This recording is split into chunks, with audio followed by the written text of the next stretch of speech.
Released in November of 1989, this $40 million animated musical fantasy film marked the start of the so-called Disney Renaissance, a 10-year period that saw the resurgence of widely successful animated films from the Walt Disney Company. Thanks to a strong heroine, well-written songs, and an inspiring, kid-friendly plot, this G-rated adventure grossed over $200 million from multiple theatrical runs. Like most of us, though, I first saw the film on home video, where it did remarkably well, selling over 30 million copies. Its success also spurred 2 direct-to-video follow-up films, a 31-episode Saturday morning TV series, and a stage adaptation still in production today. Loosely adapted from the 19th century fairy tale by Danish author Hans Christian Andersen, the short 82-minute story follows a teenage mermaid who dreams of life beyond her underwater home, foolishly making an unfavorable deal with an evil gypsy octopus to win the heart of a man she's crushing over. Voicing the title character, Jodi Benson is playful, sweet, and indelibly charismatic, quickly convincing the audience why she's worth cheering for. Her singing voice is equally incredible, expertly anchoring a number of the film's extremely memorable musical numbers.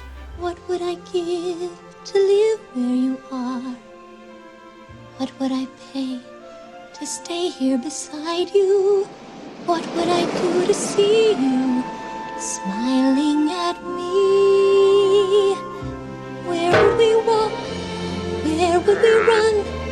If we could stay all day in the sun, just you and me, and I could be part of your world.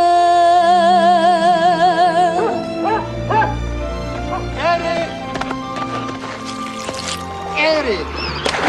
Her anthropomorphized sidekicks include a tropical fish, a crab, and a seagull, voiced by Jason Marin, Samuel E. Wright, and Buddy Hackett respectively. In a sort of unlikely mentorship role, Wright is quick to subdue Benson's overeager excitement, remarking, "Somebody's gotta nail that girl's fins to the floor." Indeed, it is a bit far-fetched to believe that a 16-year-old would not only fall in love during a single afternoon, but end up marrying that person the very next evening. Although the humor and gags are clearly aimed at a younger audience, Hackett's goofy persona as an ignorant know-it-all still makes me laugh, and is probably my favorite character in the picture. Christopher Daniel Barnes, Kenneth Mars, and Star Trek's Rene Auberjonois round out the supporting cast of exaggerated characters with serviceable performances, but it's Pat Carroll as the nefarious Ursula that truly steals the show, voicing a scary but quick-witted villain, albeit with poorly explained motives. It's also curious that she imposes arbitrary limitations into a curse she designed, only to cheat her way to victory later on. The landmark sequence is Wright's upbeat calypso number, Under the Sea, which besides being endlessly catchy, also won the picture one of its 2 Academy Awards. Impressively animated with all hand-painted cells and analog camera work,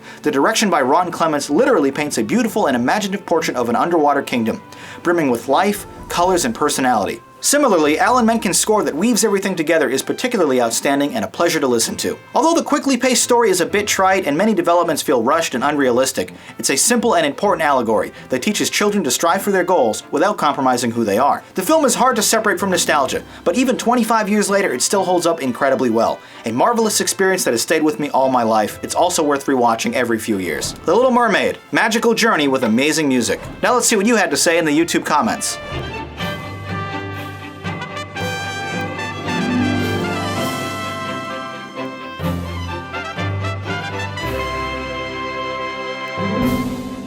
Our scores for The Little Mermaid, an 8 and an 8. You applauded the music and animation styles, calling this a great movie. I have to agree. For kids, and especially little girls, this movie is a wonderful time. And for adults, there's still a fair bit of fun and excitement to keep you entertained. I thought it was great as well.